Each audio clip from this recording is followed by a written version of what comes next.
At my family celebration dinner, my father fell to the ground clutching his chest right as I announced my promotion. I quietly pulled out my phone and played the video I'd recorded 20 minutes earlier predicting his exact performance. The air in the Westchester dining room was thick with the scent of roasted turkey and sage stuffing, a smell that was supposed to mean family, warmth, tradition. For me, for the last 10 years, it had only ever smelled like an obligation, a cage gilded with nostalgia. 30 relatives were crammed around the long mahogany table, their chatter and laughter a familiar symphony of forced holiday cheer that grated on my nerves. My mother, Eleanor, sat at the far end, her face a carefully constructed mask of hospitality, her smiles as precisely arranged as the silverware. My father, Richard, sat at the head of the table, presiding over the scene like a king in his court, soaking in the attention, the respect, the power. It was his favorite day of the year. I had just made my announcement. I'd waited for a lull, for my Aunt Margaret to finish a rambling story about her neighbor's cat. I stood, my palms slick with sweat but my voice clearer and steadier than I'd expected. And so, as of next month, I'll be a full partner at Foster & Williams. A wave of applause, polite and a little surprised, rippled through the room. My Uncle James, a man whose approval I actually valued, raised his wine glass, his face beaming with genuine pride. To Michael, the family's architect. Here. I allowed myself a small, real smile. This was it. Partnership. Equity in one of the most prestigious firms in the country. A name for myself in a field I had fought tooth and nail for. A world away from the soulless banking legacy my father had mapped out for me from birth.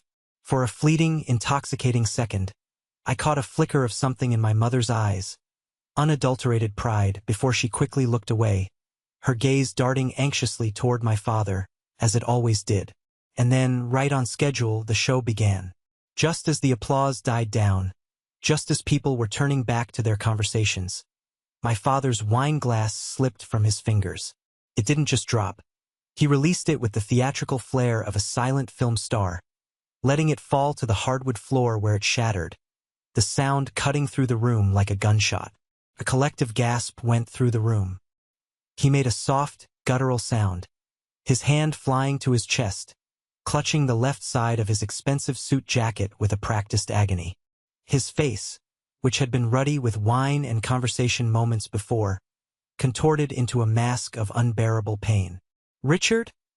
My mother cried out, her voice a perfect blend of surprise and terror. She was already half out of her chair, a napkin clutched in her hand. He slumped forward, his other hand gripping the edge of the table, his knuckles turning bone white. "Eleanor?" he rasped, his voice a perfect imitation of a man on the brink of death, loud enough for everyone to hear. "The pain it's a 9. Maybe higher." Chaos erupted. My Aunt Margaret was on her feet, her hand trembling as she fumbled in her purse for her phone to call 911. My brother, David, the golden child, rushed to my father's side, his face a canvas of panicked, filial concern. "Dad, just breathe. We're calling an ambulance." The entire room was a blur of motion and panicked voices, a well-rehearsed fire drill. Everyone, that is, except me. I remained seated, a small island of profound calm in a sea of manufactured crisis. I slowly reached into my jacket pocket, my fingers closing around the cool, hard rectangle of my phone. I didn't look at my father, who was now moaning softly as my mother dabbed his forehead with a napkin as if he were a feverish child. I didn't look at the horrified faces of my cousins or the frantic, useless movements of my aunts and uncles. I looked straight ahead, my gaze fixed on a portrait of my long-dead grandfather on the opposite wall. I unlocked my phone, navigated to my video gallery, and tapped the most recent file. A familiar scene filled the screen. My own face, in my childhood bedroom upstairs, recorded just 20 minutes earlier. And as my family scrambled to save a man who was in no danger, I raised the phone, and I pressed play. I didn't say a word. I didn't have to. The sound of my own voice, calm and chillingly predictive, filled the sudden, dead silence of the room. The real performance was just about to begin. Before that Thanksgiving dinner, before the phone and the video, my life was a collection of moments stolen by my father's phantom pains. To understand why a son would orchestrate such a cold, public demolition of his own father, you have to understand the decade that led up to it. You have to see the pattern that I was first too young, then too guilt-ridden, then finally too angry to ignore. It all started 10 years ago with a genuine health scare, a minor heart attack. It was real, that one. He was in the hospital for 3 days, and we were all paralyzed with fear. We catered to his every need, hovered over his every breath. But what he brought home wasn't just a prescription for blood thinners and a recommendation for a low-sodium diet. He brought home a weapon of immense power.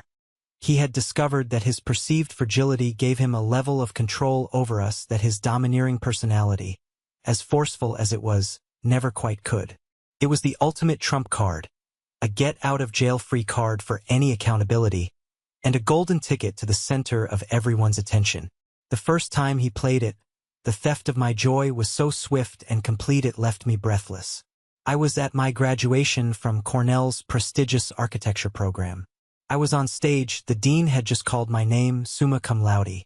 I remember the surprising weight of the medal they placed around my neck, the glare of the stage lights, the dizzying sea of faces in the auditorium. I found my family in the third row.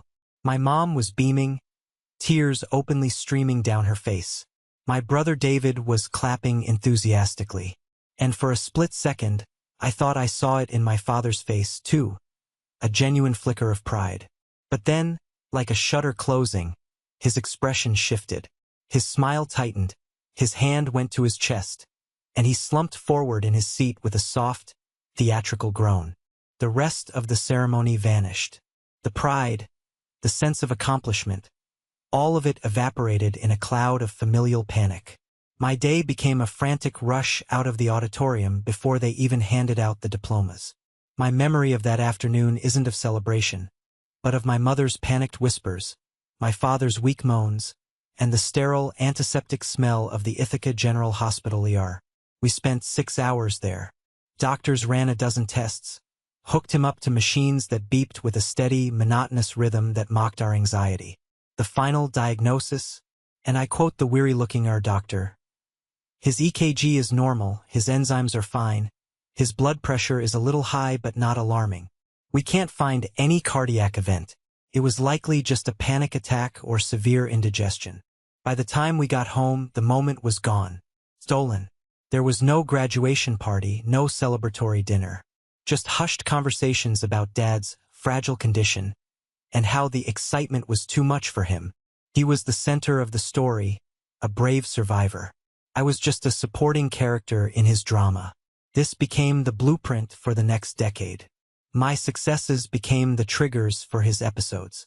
2 years later, I won my first significant design award for a small, innovative public library project in a Philadelphia suburb. It was a huge deal for a junior architect. I was at the podium at a fancy awards dinner, my heart pounding with nervous excitement, trying to thank my mentors without sounding like a fool. Halfway through my speech, my phone, which I'd forgotten to silence, started buzzing relentlessly in my pocket. A string of frantic texts from Mom. "Dad's having chest pains. He's asking for you. We're going to Philadelphia General. Please hurry." I stumbled through the rest of my speech on autopilot, my mind 1,000 miles away. The applause sounded distant and hollow. I shook hands, accepted congratulations with a tight, hollow smile, and then sprinted out to my car, leaving a half-eaten celebratory dinner on the table. I drove like a madman from the suburbs into the city, my mind filled with worst-case scenarios. I spent the night in the cold, sterile waiting room of Penn's, the harsh fluorescent lights drilling into my skull. Around 3 a.m., a tired-looking resident came out and gave me the same old story, almost word for word what I'd heard in Ithaca. "His EKG is normal, his blood work is clean. We can't find anything wrong. He seems to be perfectly fine now." I walked into his curtained-off bay to find him propped up on pillows, watching TV and cheerfully recounting his near-death experience to my mother. He looked at me, and his eyes held not gratitude for my frantic all-night vigil, but a quiet, unnerving look of satisfaction. He had reeled me in again. He had reminded me that my world, my achievements, could be shut down at any time with a single, well-timed groan. He was still the sun around which my life was forced to orbit. The final, irrevocable breaking point, the moment the guilt that had been programmed into me finally curdled into cold, hard resolve, came with Sarah. She was a breath of fresh air in the suffocating atmosphere of my family.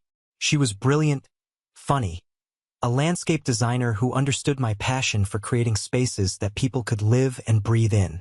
She was the first person who made me feel like my life could actually be my own, not just a reaction to my father's demands. My father hated her from the day they met. Not openly, of course. That was never his style. He was impeccably charming to her face, always asking about her projects with feigned interest, calling her a wonderful, grounding influence on me. But behind the scenes, the campaign of sabotage was relentless. He'd have a bad spell whenever we had a special date night planned, forcing me to cancel at the last minute. He'd call my cell with some urgent, manufactured problem right when Sarah and I were having a serious conversation, demanding my immediate attention. He worked on my mother first, a master propagandist sowing seeds of doubt. "She's so ambitious," he'd say with a concerned sigh. "I worry she's pulling Michael away from the family." Then he worked on me, constantly reminding me of my duty as a son to my sick, long-suffering father. But his true masterpiece of cruelty was reserved for Sarah herself. The end came at our favorite little Italian place on 5th Avenue. It was our 14th month anniversary. I just ordered a bottle of champagne, ready to tell her I thought it was time we moved in together. I saw her face change before she even said a word. Her smile vanished, replaced by a look of deep, profound hurt. She slid her phone across the table without a sound. On the screen was a text thread, supposedly from me to my friend Chris. Richard had, he claimed, accidentally seen it on my computer when he was just trying to look up a stock price. The texts were vile, a character assassination. "She doesn't get it, man. She'll never understand the burden. He's like a ball and chain. Sometimes I just wish he'd die already and I could finally be free." They were his words, his sentiments, put into my mouth. A complete and utter fabrication, so blatant and cruel it took my breath away. But Richard had laid the groundwork for months, meticulously painting me as a resentful, callous son who was burdened by his father's illness. "I can't do this, Michael," she said, her voice trembling, refusing to meet my eyes. "I can't marry into a family where there's so much hate and darkness. I can't be with someone who harbors that kind of resentment toward their own sick father." I tried to explain, pleaded.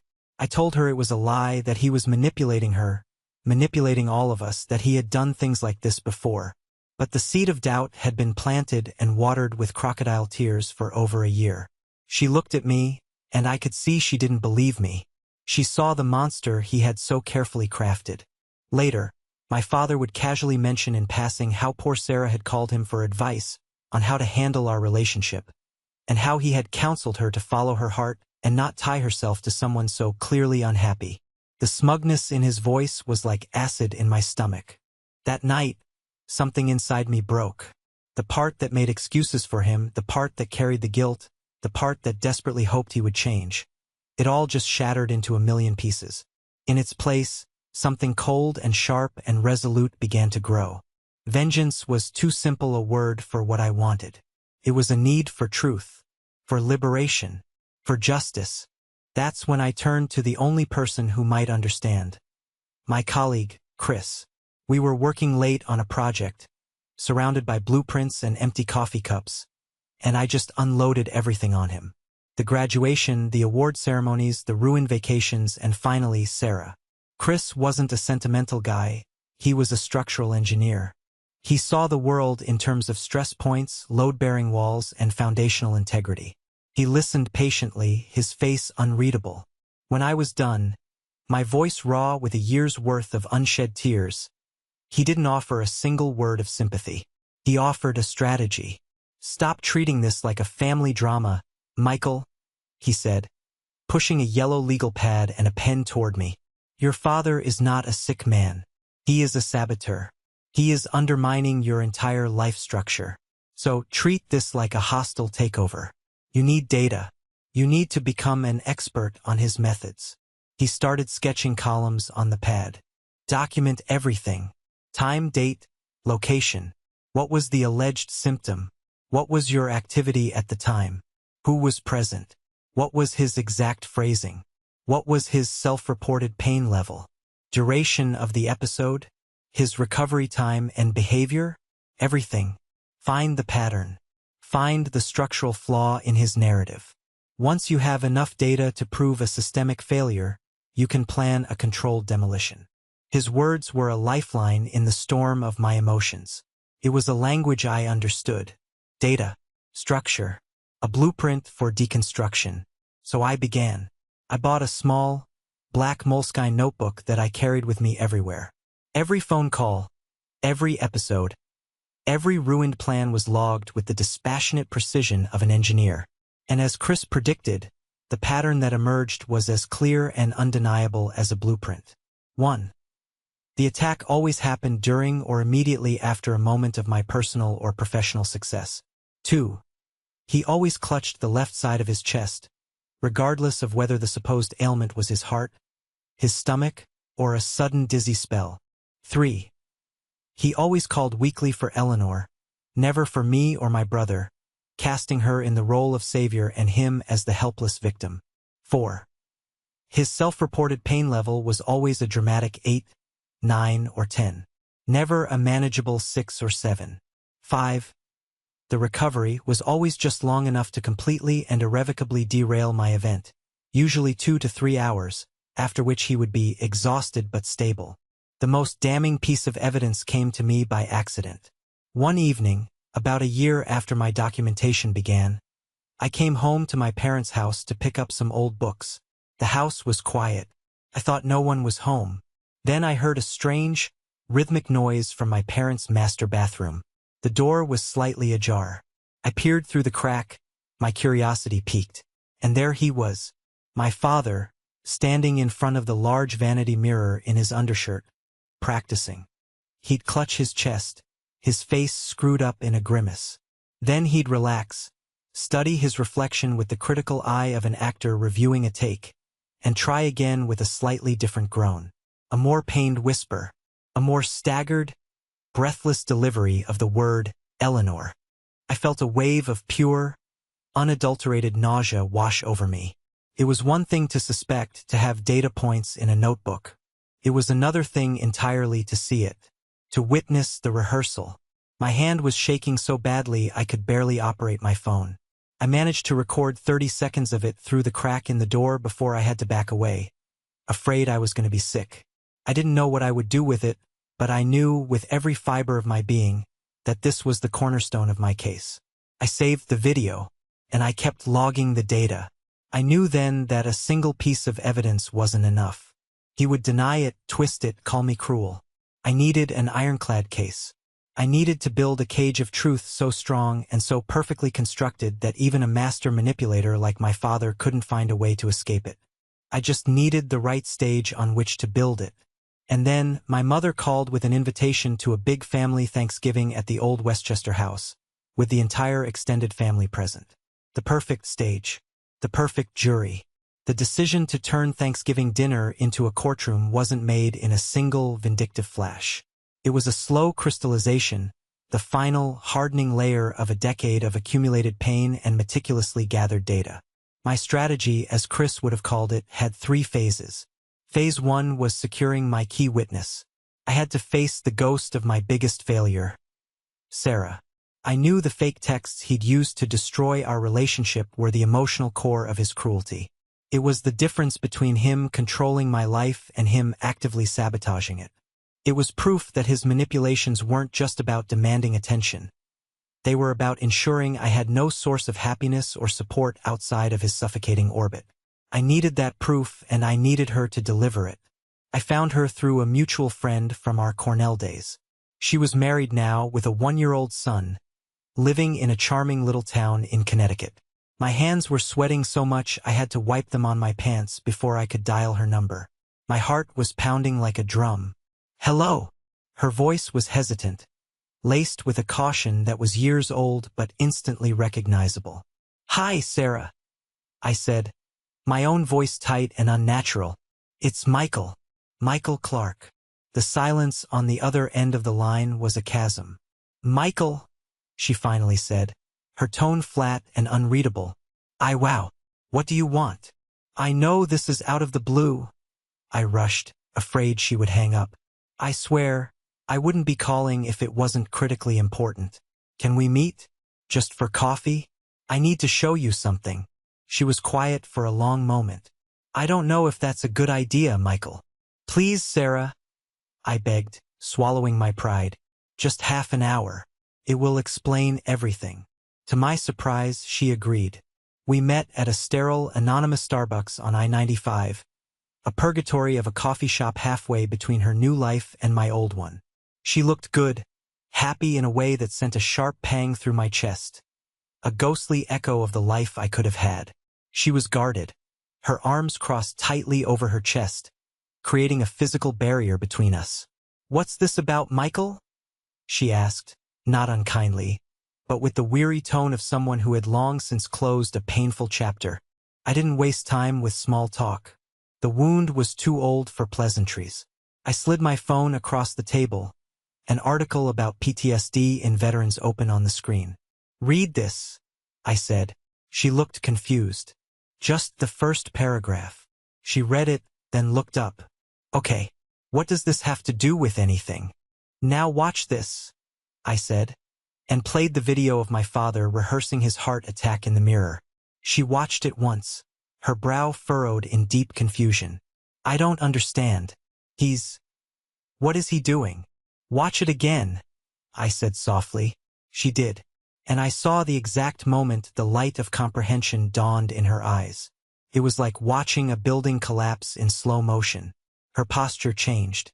The defensiveness in her shoulders melted away, replaced by a slow, dawning horror.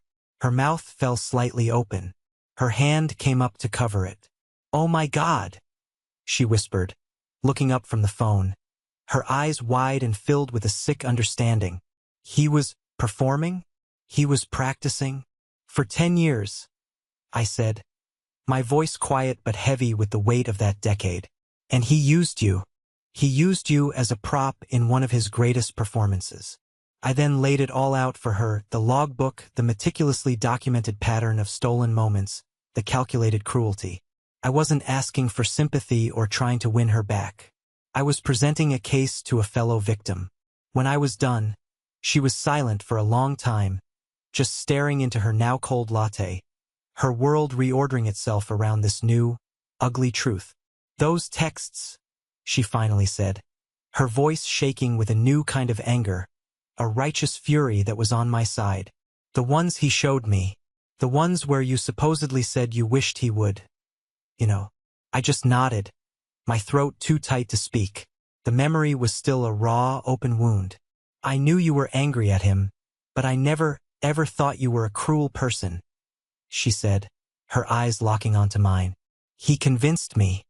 He sat there with me for 2 hours in that little cafe, looking so sad and fatherly, tears in his eyes, telling me I deserved better than a man with so much darkness and resentment in him. He made me feel like I was a good person for leaving you." She pulled out her own phone, her fingers flying across the screen with a new, determined energy. "I deleted our whole conversation history after we broke up. It was too painful to look at, but I never deleted the screenshots of the texts he sent me. I saved them to a folder on my computer. I don't even know why. Maybe some part of me knew they weren't right. Maybe I needed a reminder of why I had to leave you." She found the folder, and she emailed me the files right there in the Starbucks. The fabricated texts time-stamped, his lies captured in pixels. "Use them, Michael," she said, her eyes meeting mine, now filled with a grim, unwavering solidarity. "You do whatever you have to do to him. Nail him to the wall." Leaving that Starbucks, I felt a tectonic shift inside me. It wasn't just about the evidence, as crucial as it was. It was about validation. Someone else, someone whose opinion had once meant the world to me, finally saw the truth.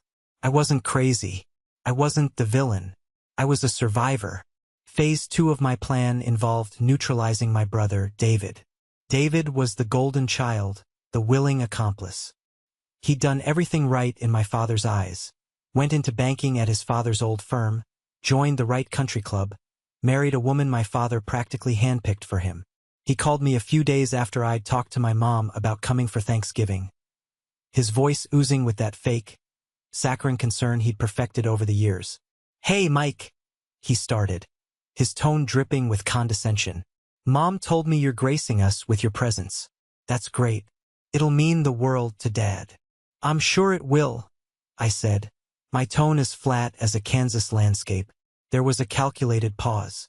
"Listen," he continued, "I'm just calling to say, go easy on him, okay? He's been having a really rough time lately. His health, you know. He puts on a brave face, but he's not as strong as he looks. Mom's really worried that he won't be with us for the next holiday." Every word was a carefully chosen dart, dipped in the poison of guilt. It was a warning cloaked in love. "Don't you dare upset our sick, dying father, you ungrateful son." It was the family script, and he was reciting his lines with Emmy-worthy conviction. In that moment, I understood with chilling clarity that David wasn't just a bystander who was duped. He was a co-conspirator. He benefited from the family dynamic. My role as the rebellious, ungrateful son made his role as the dutiful, loving son shine that much brighter. He needed me to be the bad guy. "Thanks for the advice, David," I said, my voice cold as ice. "I'll be sure to handle him with the care he deserves." I hung up before he could say another word. The call solidified my resolve. This wasn't just about my father anymore. It was about dismantling the entire rotten, codependent structure they had built around his lies. Phase 3 was the final nail in the coffin. The confession. I needed to hear the lie from the liar's own mouth. And I knew just the person who could get it for me. My father had an old golfing buddy, George Pinter. They'd been friends, or at least golfing rivals, for 40 years.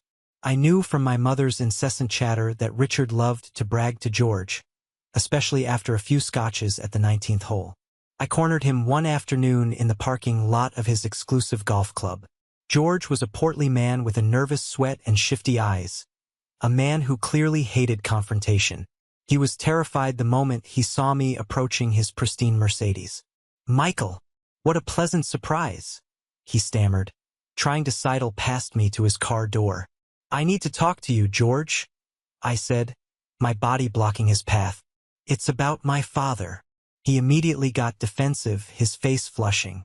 "He's a great man, your father. A saint. The way he deals with all his health problems without a word of complaint." "I know all about his health problems, George," I said, my voice low and steady, refusing to let him escape. "I know he likes to talk to you about them. I also know he likes to talk about me." George's face went pale. He started to bluster, to deny, but I cut him off. "He brags to you, doesn't he? After you've had a few drinks. He brags about how he can still keep me in line. About how he put a stop to my engagement to Sarah. He wouldn't meet my eyes. He just stared at his perfectly polished golf shoes. I don't know what you're talking about, son. Your father loves you. George, look at me." I waited until his terrified, watery eyes finally met mine. "What if it was your son, Peter? What if someone was systematically destroying his life, ruining his relationships, sabotaging his career, and then laughing about it behind his back with his friends? Would you want someone to stay silent? Or would you want them to do the right thing?" That hit him. I saw a flicker of something, shame, maybe a long-dormant conscience, in his eyes. He was a weak man, a follower, but he wasn't an evil one. He loved his own son.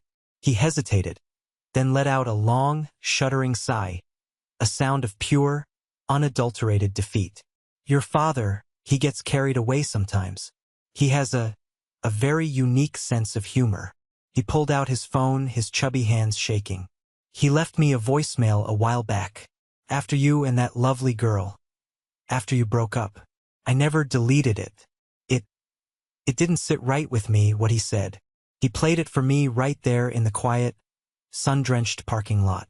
The audio was terrible, muffled by wind noise and the clinking of ice in a glass, but my father's voice was unmistakable, slurred slightly with the smug confidence of too much single malt scotch. "Told you I'd handle it, Georgie."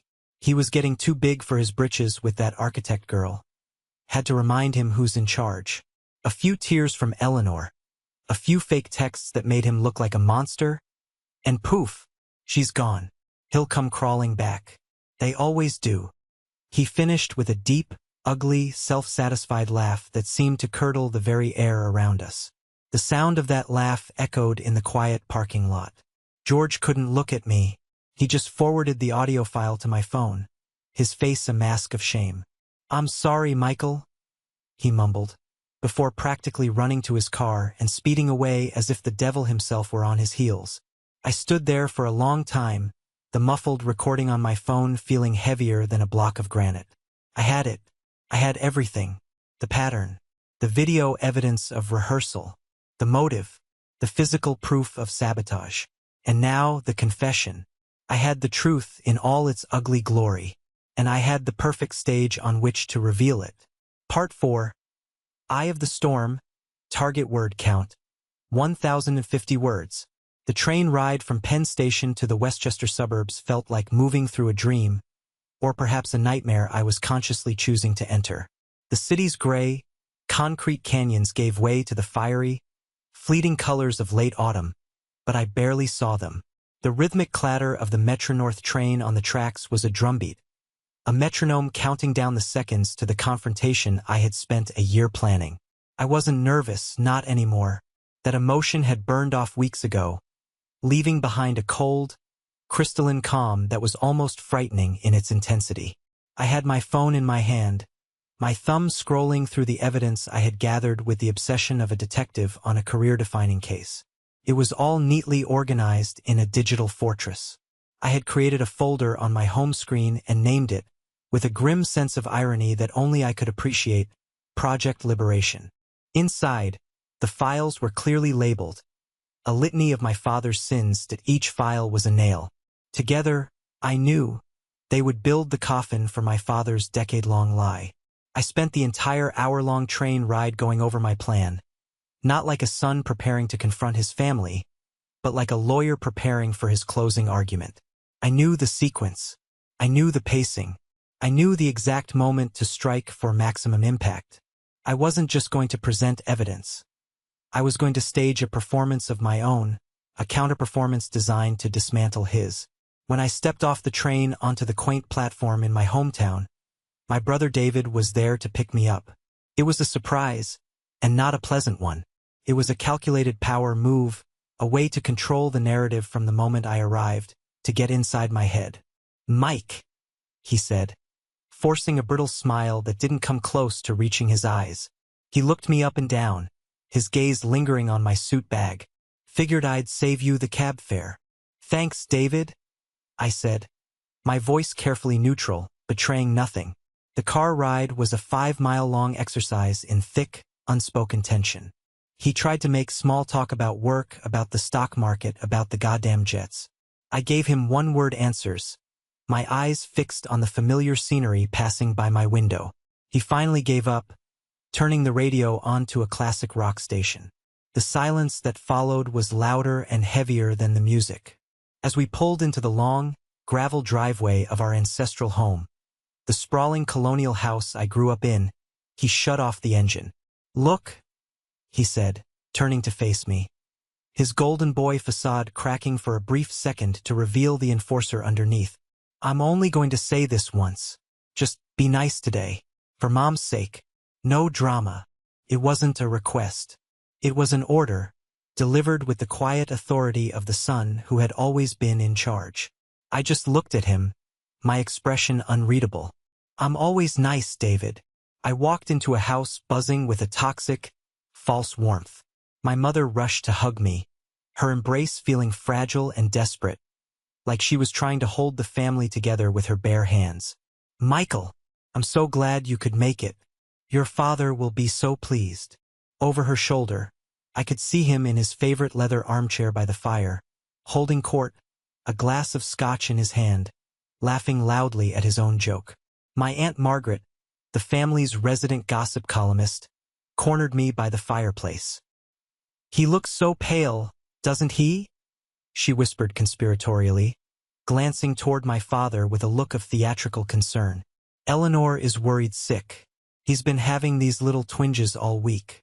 The doctor says his heart is weak as a kitten's." She was the subtle stirrer of pots, the one who amplified the family drama, and she was playing her part beautifully, completely unaware of the role I had cast for her tonight. My Uncle James, a decent, straightforward man I'd always respected, shook my hand firmly. "Good to see you, son. Your mother told me about the partnership. Hell of an accomplishment. Congratulations." He was the only one whose congratulations felt real, untainted by the family's poisonous dynamics. His presence was important. He was my audience, the foreman of the jury whose opinion actually mattered. I excused myself, saying I needed to put my bag upstairs and wash up before dinner. I walked up the familiar, creaking staircase to my childhood bedroom. It was exactly as I'd left it years ago, a time capsule of a boy who hadn't yet learned the complex, bitter language of his father's tyranny. The sports trophies collecting dust, the faded posters on the wall, the worn-out wooden desk where I used to spend hours sketching impossible buildings that defied gravity. I closed the door and, for the first time that day, turned the lock. The house was noisy downstairs, the sounds of laughter and clinking glasses a distant, muffled roar. Here, in this room, it was quiet. I took a deep, steadying breath. I propped my phone against a stack of old architecture textbooks on my desk, aimed the lens at my face, and hit record.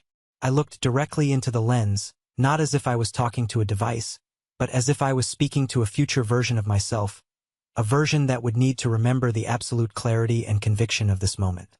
"It's 4:45 p.m. on Thanksgiving," I began, my voice even and calm, betraying none of the turmoil inside me. "In about 20 minutes, we're going to sit down for dinner. At some point during that dinner, I'm going to announce that I've been made a full partner at my firm.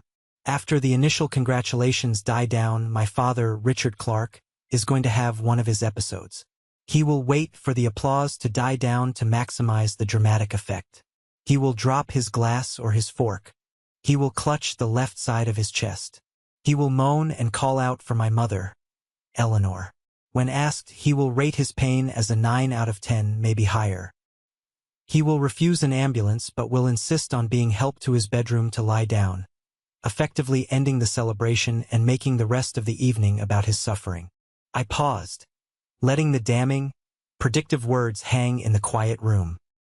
He has done this in various forms for 10 years. He has used his health as a weapon to control, manipulate, and sabotage. Today it ends. I stopped the recording, saved the file, and placed it in the Project Liberation folder. I took one last, deep breath, unlocked my bedroom door, and walked back down the stairs into the lion's den. Dinner was ready. It was time. The dining room was a perfect tableau of American family life, a Norman Rockwell painting brought to life. The long mahogany table, polished to a high sheen, was laden with food, the golden brown turkey, bowls of steaming mashed potatoes, cranberry sauce the color of rubies. Candlelight flickered across the faces of my relatives, softening their features, making them look kinder than they were. The conversation was a low, pleasant hum, a carefully orchestrated symphony of civility. I took my seat, placing myself directly across from my father, where he couldn't avoid my gaze, where I could watch the mask up close. We went through the motions, the awkward, rambling prayer from my uncle, the ceremonial carving of the turkey by my father, who wielded the knife with patriarchal authority, the passing of heavy, steaming dishes. I ate slowly, methodically, my senses on high alert. I could feel my father's eyes on me throughout the meal, probing, testing, waiting. He was the predator, and I was the prey who had spent a year sharpening his teeth. When there was a lull in the conversation, after the first wave of eating had subsided, I cleared my throat, tapped my water glass with a fork, and stood up. If I could have everyone's attention for just a moment. The room quieted. 30 faces, flushed with wine and warmth, turned toward me. "I have some good news I'd like to share," I said, my voice ringing with a newfound confidence that seemed to surprise even me. I know most of you know I've been with Foster and Williams since I graduated. It's been a long road, but I'm incredibly proud to announce that as of next month, I'm officially a full partner and have an equity stake in the firm. The reaction was immediate and, for the most part, genuinely warm. A chorus of congratulations and "That's wonderful, Michael," filled the room. My Uncle James, his face beaming, raised his glass high. "That's my nephew. I knew you had it in you, kid." To Michael. My mother looked at me, her face a complicated, painful mix of pride and abject fear. She was proud of my success but terrified of its consequences. My brother, David, clapped mechanically, a tight, forced smile plastered on his face that looked more like a grimace. And my father, he smiled the widest of all. It was a benevolent, magnanimous, proud patriarch smile that was pure, unadulterated performance. He let the applause wash over him, savoring the moment, the last moment of his undisputed reign. And then, just as the last smattering of applause faded, just as I had predicted in my video down to the second, he struck. He picked up his wine glass as if to make a toast in my honor, and then let it slip from his grasp. It didn't just drop. He released it with the theatrical flair of a silent film star, letting it fall to the hardwood floor where it shattered, the sound cutting through the room like a gunshot. Collective gasp. His hand flew to his chest, clutching the lapel of his jacket. A pained, guttural grunt. "Richard?" My mother cried, her voice trembling with practiced, note-perfect panic. He slumped forward, his face contorting into a mask of agony. "Eleanor," he rasped, his voice a perfect imitation of a man on the brink of death. The pain. "Oh God, get me my pills." The chaos began to swirl, a well-rehearsed fire drill. Aunt Margaret fumbled for her phone. David shot out of his chair, nearly knocking it over.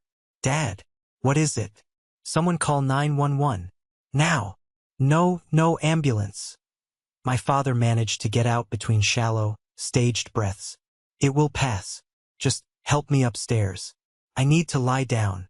It was happening. Every beat, every line of dialogue, exactly as I had recorded it. It was almost comical in its predictability. This was my cue. "Stop," I said. My voice wasn't a shout, but it was filled with so much cold, absolute command that the entire room froze in place. Every head swiveled to me. My father, mid-performance, actually blinked in surprise, his pained grimace faltering for a second. "What the hell are you doing?" David hissed, his face flushing a deep, angry red. "He's having a heart attack, you piece of garbage, and you're just sitting there?" "He is not having a heart attack," I said calmly, my voice cutting through the hysteria like a scalpel. I reached into my pocket and pulled out my phone. "Michael, for God's sake, put that phone away," my mother pleaded, tears already welling in her eyes, her role as the frantic wife now fully engaged. "Your father needs help. Can't you see he's in pain?" "No, Mom," I said, my gaze locking with hers, refusing to let her look away. "What he needs, what we all need, for once, is the truth." I pressed play. I didn't need to turn up the volume. The silence in the room was so absolute, so heavy, that my recorded voice from 20 minutes earlier sounded like a cannon shot. "At some point during that dinner, I'm going to announce that I've been made a partner at my firm. After the initial congratulations, my father, Richard Clark, is going to have one of his episodes." A wave of profound confusion washed over the room. I could see people glancing from the phone to my father, who was still slumped over, though his act was beginning to look stiff and deeply unnatural under the sudden, harsh spotlight. He will clutch the left side of his chest. He will moan and call out for my mother, Eleanor. When asked, he will rate his pain as a 9 out of 10, maybe higher. My Uncle James's jaw went slack. Aunt Margaret slowly lowered her phone, her mouth agape. My father's head lifted slightly. His eyes, no longer clouded with pain but sharp with a dawning, feral fury, were fixed on me. When the video ended, I didn't stop. I swiped to the next file. This, I said, my voice ringing out in the charged silence, is for anyone who still has doubts. I played the video of him rehearsing in the mirror. The grainy, damning footage of him practicing his groans and grimaces filled the small screen. A collective, horrified gasp went through the room. My mother covered her mouth with both hands, a strangled, wounded sob escaping her lips. "You son of a bitch," David snarled, finally breaking free from his shock and lunging across the table for my phone. But Uncle James, his face a thundercloud of disgust, shot out a beefy hand, grabbing David's arm in a vice-like grip. "Stop it, David," he commanded, his voice a low growl. "Sit down. Let him finish." My father was trying to recover, to regain control of the narrative. "He's twisting things," he sputtered, pushing himself up in his chair, his face slick with sweat. This is cruelty. This is the kind of disrespect I have had to live with for years." "Disrespect, Dad?" I said, my voice dangerously quiet. "Let's talk about disrespect." I swiped to the next file. The screenshots of the fake texts he had sent to Sarah. I enlarged them, holding the phone up so the people nearest to me could see. Is this respect? Fabricating messages to destroy my relationship with the woman I loved? To paint me as a monster? Eleanor stared at the screen, her face as white as a sheet. She knew. Of course, she had always known. That's not true. He's lying. He's always been a liar." My father roared, his face now a deep, apoplectic purple. "Am I?" I said, delivering the coup de grace. I played my final card, the ace of spades. "Then maybe you can explain this." I played the muffled, scotch-soaked voicemail from George. The wind noise, the clinking of ice, and then his voice, ugly and triumphant, bragging about how he'd handled Sarah, how he'd reminded me who's in charge. That did it. The sound of his own treacherous, bragging words, spoken to his best friend, echoing in the stunned silence of the dining room, was the blow that finally shattered his entire world. The betrayal by a peer, not the accusation by his son, was the thing that finally broke him. He shot to his feet, his chair crashing backward onto the floor. The mask of the sick, frail victim was gone, ripped away to reveal the raw, ugly face of a tyrant who had just lost his kingdom. "All right," he bellowed, his voice shaking with a rage that was terrifyingly real, a rage he had kept hidden behind a curtain of feigned weakness for a decade. "So I exaggerated a few times. So what? You think I wanted to do that? You forced me to. You, with your ridiculous, soulless buildings and your fancy-ass architecture degree. You abandoned the family. You abandoned the legacy I was building for you. You chose those concrete monstrosities over following in my footsteps, over being my son. This was the only way to make you see. The only way to make you remember your obligations. The only way to get you to come home." The confession, raw, venomous, and dripping with self-pity, hung in the air, more shocking and damning than any of the evidence I had presented. The silence that followed was profound. It was the silence of a world that had been irrevocably turned upside down. Uncle James just shook his head slowly, a look of utter, bottomless disgust on his face. Aunt Margaret looked like she was going to be physically sick. And my mother, she just sat there, frozen, staring at her husband of 40 years as if he were a complete and terrifying stranger. The foundation of her world had just crumbled to dust, and she was lost, alone and silent, in the ruins.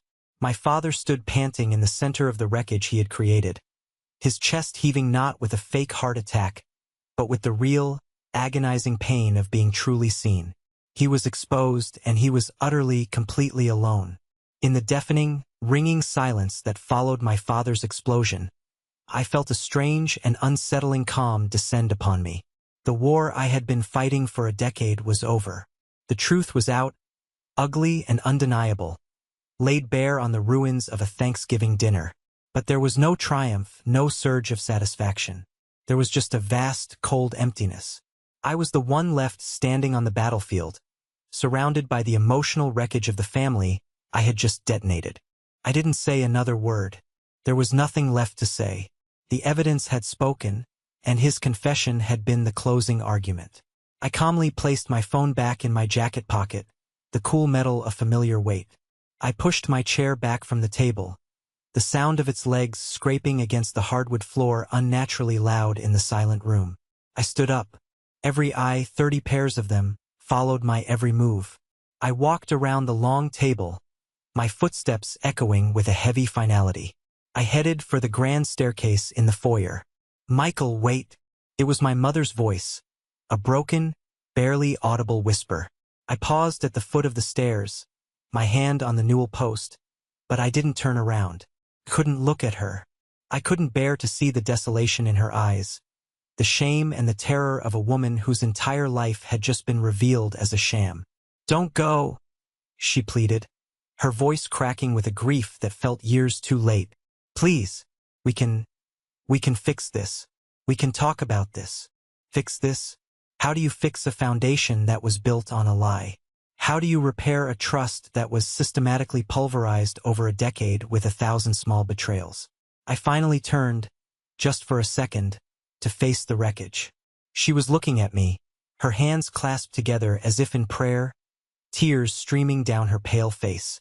Behind her, my father stood rigid, his face a mask of hateful fury. He had moved on from his explosive rage to a simmering, venomous resentment. David stood beside him, a loyal Praetorian guard defending his fallen emperor, glaring at me with a look of pure, unadulterated hatred. I looked back at my mother, the enabler, the silent partner in my father's crimes. "There's nothing to fix, Mom," I said, and my voice was surprisingly gentle, but as firm and unyielding as steel. It was the voice of a man drawing a final, irrevocable boundary. "I'm just going somewhere his manipulation can't reach me anymore. Somewhere I should have gone a long, long time ago." I turned my back on them and walked up the stairs without looking back again. I went into my old bedroom, the room where I had recorded the video that had started it all, and grabbed the small overnight bag I had packed. I didn't linger. I didn't look at the trophies or the faded posters on the wall. They belonged to a different person, a boy who was now a ghost in this house of lies. When I came back down the stairs, the scene in the dining room had fractured. The social fabric had torn. Some relatives, my cousins, a few of my aunts, were leaving quietly, their faces averted, their hushed goodbyes to my mother a clear signal that they wanted no part of the fallout. Others, the more morbidly curious ones like Aunt Margaret, were clustered around my mother, murmuring useless, empty comforts. My father and David stood alone, an island of defiant anger, isolated by the truth. As I walked toward the front door, David moved to block my path, his body tense with aggression. "Are you proud of yourself?" he hissed, his voice low and shaking with a rage that was almost palpable. "You've destroyed this family. You've humiliated him. You've broken Mom's heart." "He did that himself, David," I said, my voice weary, devoid of the anger he so clearly wanted from me. "I just turned on the lights so everyone could see it." "He did it for us," David insisted, his eyes blazing with a fanatic's conviction, a desperate need to believe the lie, "to keep us together, to keep you from drifting away with your job and your fancy friends. You were the one who abandoned us, with your selfish choices and your new life. He loves this family more than you ever could." I looked at my brother, my golden boy brother who had reaped all the benefits of my father's approval, who had thrived in the shade of my designated failure, and for the first time in my life I didn't feel anger or jealousy. I just felt a profound, bottomless pity. He was more trapped than I had ever been, a willing prisoner in a gilded cage he didn't even see. He was defending the very bars that held him. "If that's what you think love is," I said softly, "then I am truly sorry for you." I stepped around him and walked out the front door, closing it gently behind me. I didn't slam it. The finality was in the soft, definitive click of the latch, not in the noise. As I walked down the long stone path to my car, parked at the end of the driveway, I could hear my father start shouting again from inside the house, his voice not a pained moan, but a full-throated roar of pure, impotent fury. I got in my car and started the engine. As I pulled out of the long driveway and onto the dark, tree-lined street of my childhood. My phone began to buzz. The screen lit up with a call from Mom. I let it go to voicemail. A few seconds later, it buzzed again. David. I ignored that too. One by one, the calls and texts started coming in. A frantic digital assault. A last-ditch effort to pull me back into the storm. I drove for about a mile in the heavy, oppressive silence, then pulled over to the side of the quiet, empty road. The engine hummed. My phone buzzed again, a relentless, angry vibration against the passenger seat. I picked it up and held down the power button, watching as the screen went black, the angry notification silenced. Silence. The only sound was my own ragged breathing in the darkness of my car. I leaned my forehead against the cold, unyielding plastic of the steering wheel. I had won. I had exposed the truth. I was free. So why did I feel so completely and utterly alone? The victory I had planned for so long didn't feel like a celebration. It felt like an amputation. I had cut off a diseased limb to save myself, but the phantom pain of what I had lost, or perhaps what I had never truly had, was excruciating. The month that followed Thanksgiving was a study in gray. Life became a flat, colorless landscape of work and sleep. I threw myself into my new partnership at Foster and Williams with a ferocity that bordered on obsession. The firm had entrusted me with a massive new project, a contemporary art museum for a wealthy philanthropist. The design was all clean lines, open spaces, and radical transparency, a structure of light and truth.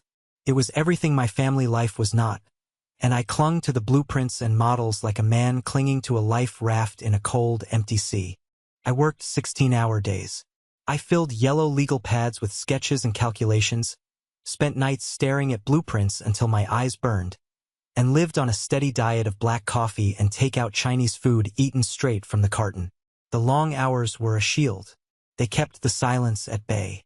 My apartment, which had always been my sanctuary, a place of peace and order, felt vast and haunted. I had blocked my family's numbers, but their absence was a palpable presence, a ghost that sat at my dinner table and lay beside me in my empty bed at night. My colleague Chris, my unwitting co-conspirator, tried to break through my self-imposed isolation.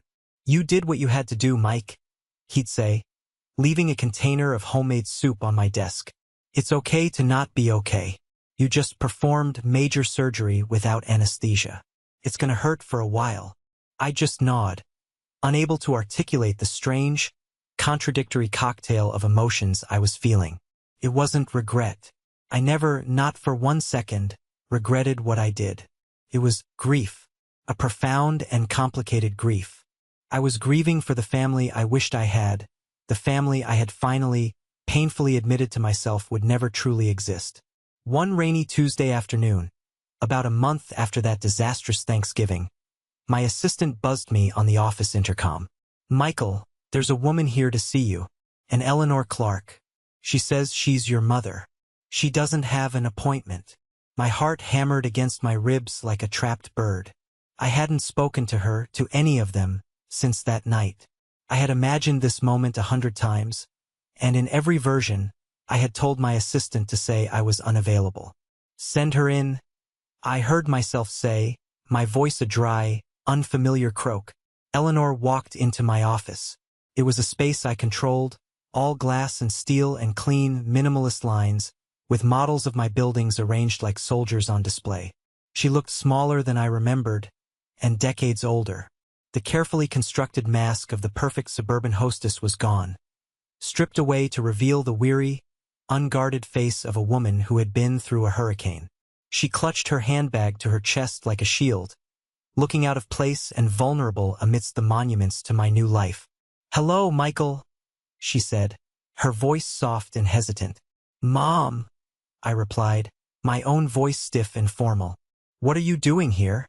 "Your office is beautiful," she said, her eyes scanning the models, avoiding my gaze. "You made all of these?" I just nodded, waiting for the inevitable guilt trip, the plea for reconciliation, the defense of my father. But it never came. She finally met my gaze, and her eyes were filled with a raw, bottomless sadness that startled me. "I didn't come here to ask you to forgive him," she said, her voice trembling slightly. Or to ask you to come home.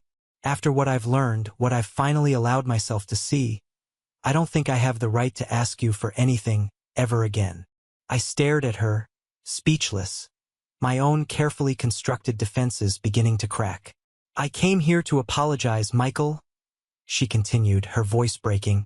Not for him, for me. Tears began to well in her eyes, but they weren't the dramatic, self-pitying tears I was used to. These were the quiet, ragged tears of genuine, soul-deep remorse. I was a coward. I was a coward for 40 years. On some level, deep down, I always knew he was exaggerating. I knew the episodes were performances, but I was so afraid. I was afraid of his anger, yes, but more than that, I was terrified of being alone, of being invisible. His dramas, they kept the world focused on us, on him. It was a terrible kind of attention, a toxic kind of warmth, but it was attention. And I let it happen. I let it become the center of our lives. I let it hurt you, over and over again, because I was too weak and too selfish to face the truth. She was crying openly now, dabbing at her eyes with a tissue. I enabled him. Every time I ran to his side, every time I made excuses for him, every time I called you cruel for questioning him, I was his accomplice. I chose my fear over my own son. And I am so sorry for that, Michael. So sorry. I didn't know what to say. The mountain of anger I had held toward her for so long felt smaller, less significant. In its place was just a weary, sad understanding. She told me about the aftermath of that night. How Uncle James had called her the next day and told her, in no uncertain terms, that he and his wife wouldn't be attending any more family holidays or functions until Richard agreed to get professional help. How half the family had sided with them, creating a schism that would likely never heal. The family was fractured, broken along the fault line that I had so violently exposed. And Dad? I finally asked, the word tasting strange in my mouth. She shook her head, a bitter, ironic smile touching her lips. He refuses to go to therapy. He tells anyone who will listen that he is the victim. Betrayed by his friend, attacked by his own son. He barely leaves the house. David, your brother moved back in with us. He's taking care of him, fetching his pills, reading the financial pages to him. He's so angry at you, Michael. He sees you as the destroyer of our family. Then, she took a deep breath and told me something I had never known. She told me about my grandfather, Richard's father. A cold, emotionally barren, demanding man who never showed a shred of affection, who saw Richard's own youthful passion for history and literature as a frivolous waste of time and mercilessly bullied him into a banking career he despised. A man whose approval Richard chased his entire life and never, ever got. He swore to me when we were young that he would never be like his father, she said, her voice a pained whisper. He wanted his sons to adore him, to follow him willingly. His manipulation, this whole terrible, twisted performance. It was a desperate, pathetic attempt to hold on to you, to force a loyalty and love that he didn't know how to earn honestly. It doesn't excuse it, she added quickly, seeing the look on my face. It doesn't excuse a single moment of the pain he caused you. But I wanted you to know. I wanted you to have the whole truth, for whatever it's worth. She stood up to leave, her mission complete. I am so proud of you, Michael, she said, looking at the architectural model for the new museum. Not just for this building, for the man you've become, despite us, maybe because of us. She placed a small, foil-covered container on the edge of my desk. I made you some of that beef stew you always liked when you were a boy, and then she was gone. I sat there for a long time, the silence of my office humming around me. I stared at the container of stew. Peace offering. A symbol. I didn't eat it, but I didn't throw it away either. I just left it on my desk. A small, complicated reminder that the end of one thing is sometimes the beginning of another. It was the first, pale, watery light of a new dawn. Several weeks later, I stood on the muddy, frozen ground of a sprawling construction site in downtown Philadelphia, the crisp winter air biting at my cheeks and making my eyes water. All around me was the controlled, beautiful chaos of creation. The deep groan of heavy machinery, the staccato rhythm of rivet guns, the shouts of workers in hard hats, the skeletal steel frame of the new art museum rising against the pale blue, unforgiving sky. My project, my design, my foundation. My phone rang, its cheerful, generic ringtone cutting through the noise of the site. I saw the name on the screen and, for the first time in years, I didn't feel a jolt of anxiety or a pang of loss. It was Sarah. "Hey," I said, a small, easy smile touching my lips. "Hey, stranger," she replied, her voice warm and genuinely friendly. "Sorry to call you out of the blue, but I saw an article in the Times about your museum project. The design looks absolutely incredible, Michael. I wanted to call and say congratulations. For real this time. You deserve it." "Thanks, Sarah," I said, and I was surprised by how much her words meant to me. It was a loose end I didn't even know needed tying. "That means a lot." We talked for a few minutes about her son, about her work, about the simple, normal, everyday things that make up a life. There was no awkwardness, no lingering ghosts from our past. It was just two people who had once shared a life, wishing each other well with genuine affection. It was closure, clean and uncomplicated. When we hung up, I felt a sense of peace, a quiet closing of a circle. I looked up at the massive steel beams crisscrossing the sky, a skeleton waiting for its skin. My father had always thought my love for buildings was a rejection of him, of his world of numbers and ledgers. He never understood. I didn't love the concrete and the steel themselves. I loved the possibility they represented. I loved that you could take an empty, chaotic space and build something strong, something beautiful, something honest, something whose structure was sound, whose purpose was clear, something that could withstand the storms. My journey to freedom hadn't ended that night at the Thanksgiving table. That was just the demolition, the messy, necessary, painful act of tearing down a condemned structure. The real work came after, in the quiet, empty space that was left behind.